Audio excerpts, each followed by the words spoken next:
All right, so here's my 23 F-150 Lightning. Just got it about 2.5 weeks ago and thought I'd start a bunch of videos just documenting a day in the life ownership of a standard range XLT.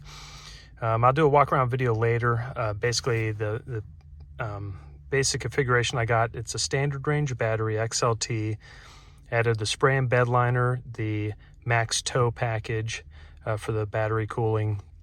I also got the bed step and the additional 9.6 kilowatt pro power on board. So pretty basic, just a couple of options added on. Came in 2 weeks ago as a day one reservation holder. I turned it on. The screens are pretty awesome here. It does this little startup. It's got a nice little Ford logo, Built Ford Tough, and sort of does the walk up screen here, or the wake up screen.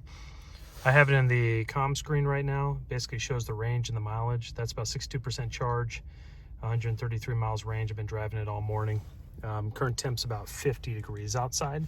When I started off, it was about 80% charge, and I had about 190 miles on the battery. Been driving around running errands all morning. But full screen Apple Play here, or CarPlay. It's been really nice. This is my third F-150 this year. I documented that on another video, but I'll talk about that a little bit. I've had 3 F-150s. Like I said, I was a day one reservation holder.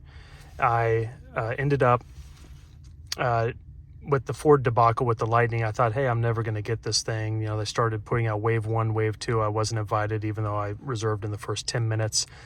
So I started making contingency plans, ended up ordering a Power Boost hybrid F-150 Lariat. It was loaded out, Blue Cruise 502A package. Ordered that last January. Of course, the chip shortage with Ford hit that vehicle too, and so that took a good 7 months to come in. And at one point they said, hey, you're not probably going to get this truck this year, or maybe into a 23. And so I needed a truck. I ended up buying a 5.0 501 Lariat. I think I'm saying that right, 501A. It's basically just the middle of the road Lariat, but it had the 5.0 in space white. It was absolutely outstanding. My favorite color. It was awesome. Love the truck, love the V8. I know the V8 gets a lot of hate, that 5.0, but I got great economy, about 23, 24 on the highway with the cylinder deactivation, and it made plenty of power for what I do. I don't need to be a sports car, and I found it pretty aggressive. With the pickup. It had great acceleration and good range. Around town, I was getting about 18, 19, and I focused primarily on day-to-day driving. So we'll put in drive here, and I'll just talk as we get going. Parking brake's coming off. So here, you know, you can see, I'll just keep it on the instrument cluster here. But I had that truck for about 3 months, and of course, Ford said, hey, your order for your hybrid, your Power Boost is coming in. And with the truck market being a little bit crazy at the time, I ended up able to make money on that truck. I traded it in, I made money on that truck, and took delivery of my Power Boost last July.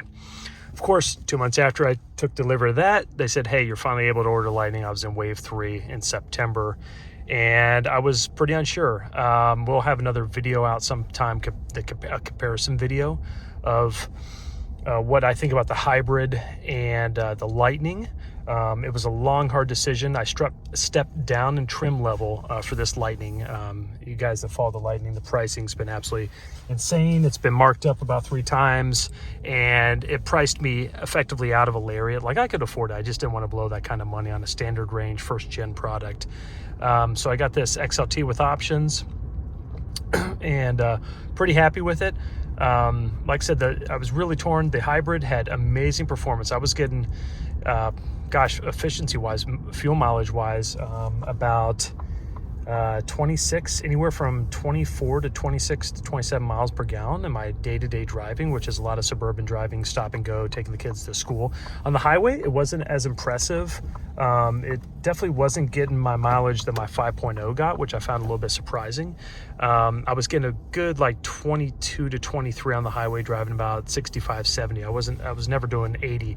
Now, of course, I had that truck leveled, 2-inch level, slightly aggressive all-terrain Toyos on there, but they were stock weight. I took a lot of research to make sure I found tires that were weighed the same because I didn't want the penalty for the looks for the aggressive off-road tires. So they were standard load, same load rating, and weighed within a pound of the stock Hancooks. So I just think the Power Boost just isn't that efficient on the highway. I mean, it never goes into electric mode. It really makes its efficiency around town. And so when I'm comparing that to a Lightning, I'm like, well, it's a no-brainer for what I do. I don't road trip this vehicle. I got a charger in the garage, and what I do is I glorify grocery getter, take the kids to school, that kind of thing. So you can see, let's switch the menu. This is the comm screen. It just shows miles per hour charge and your guess-o-meter, or what your range is. This is the main screen. So you can see here, it's got showing 132 mile range. It's got regen on the left in green, or acceleration. You can see the bar changing as I accelerate. On the right hand side is the miles per hour. In the middle, it's showing this trip. I think there's a software glitch. It says 11.7 miles. So I literally just left Walmart and it didn't reset. And some other people have been reporting that there's a software bug, that if you really want it to reset, you need to maybe turn on the truck again, turn off, turn on, cycle it. But it's only done that a few times. But long story short, I think the kilowatt miles per kilowatt hour are pretty accurate. It's cold out. I got the heat on. I don't care. I don't drive far, so I'm not worried about max efficiency. So I got the heat up, and I get on it. I don't baby it, but I drive normal. And so I'm showing about 2.5 kilowatts miles per kilowatt hour right now. When it was 50 and 60 last week, 50, 60 degrees, which was pretty warm for down here in Alabama, I was seeing up to 3.1 to 3.3 miles per kilowatt hour. And it's amazing efficiency. I mean, you extrapolate that. This is roughly a 100 kilowatt hour battery. I think the exact specs are 98 kilowatt hour. I've been charging to about 80% at night, just trying to get used to this. This is my first EV. I have a Emporia charger. I'll show that later on the next video. We'll talk about charging, but I got an Emporia home charger that's rated to 48 amps hardwired. I have it going through a NEMA 1450, so its max output is 40 amps, and from there I can control it on the app, and I've actually got it downscaled to about 24 amps. I'm in no rush to charge overnight. Like the other day, I drove 30-40 miles around town, and I think my charge was down to 61, 62, and I'm only charging to 80. So it's easily done overnight. So I figure for battery longevity, for home safety, even though I know the thing's rated to 40 amps, I'm just running it at 24 amps to 30 amps, playing around with that. So let's do acceleration real quick. You can just see, wow, it's throwing me back here. I mean, it's wasn't even fully hitting the accelerator. I mean, it's just unreal. Most of you out there, if you're interested in this video, you've probably driven an electric car. If you haven't, you need to. It's addictive.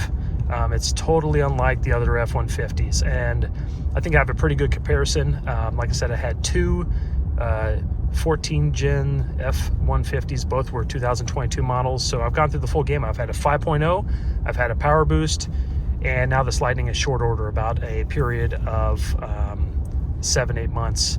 I've gone through these three trucks, and they're all awesome in their own way. The acceleration on this, though, is just unlike any of the other trucks.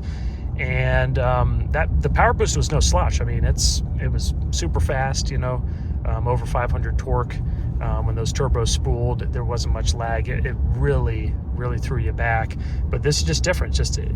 Just instant acceleration. I love it. There's no gears, there's no noise, there's no drama. It's just, you can get in trouble in a hurry. I mean, next thing you know, you look down and you are going, over the speed limit. There's nothing else to tell your senses, hey, I need to slow down. Like you got acceleration noise, exhaust noise in other trucks, and you have nothing in this. So it's just silent and it just does its thing. So it's crazy, and I haven't gotten fully used to it. I mean, it just puts a smile on my face. And right now it's showing 2.8 miles per kilowatt hour. So again, I mean, I just got on it back there, and the efficiency is awesome. It's great. Let me know in the comments. Like I said, I'm not a professional YouTuber. I'm just doing this for people that are out there that haven't seen the Lightning up close from an owner perspective. I researched Lightning videos for like 2 years, and it's just, this little Golf is trying to race me. It's funny. Doesn't even realize he's going slow. That's really comical. it's funny, the people are just trying to race me and get me to, like, you know, provoke them in a race. But anyway, I don't advocate, I don't street race, I don't do that, but it's hysterical. He was trying to punch it, he can't even keep up, and I wasn't even getting on it. A little GTI there. But anyway, I was going through YouTube videos and I couldn't find anything from really an owner perspective, just a lot of people that are professional YouTubers and they drive it for an hour. So my goal with this is, hey, you know, here's a middle of the range XLT. You see a lot of Lariats and Platinums, and I thought, hey, I'll just make a bunch of videos. You guys leave comments if this video is stupid, waste of time, let me know that too, and I'll stop wasting my time. But I'll just talk about everyday life, driving in the city, charging it up, things that are cool, things that are not cool. Right now, I don't know the cons. I'm sure I'll find something.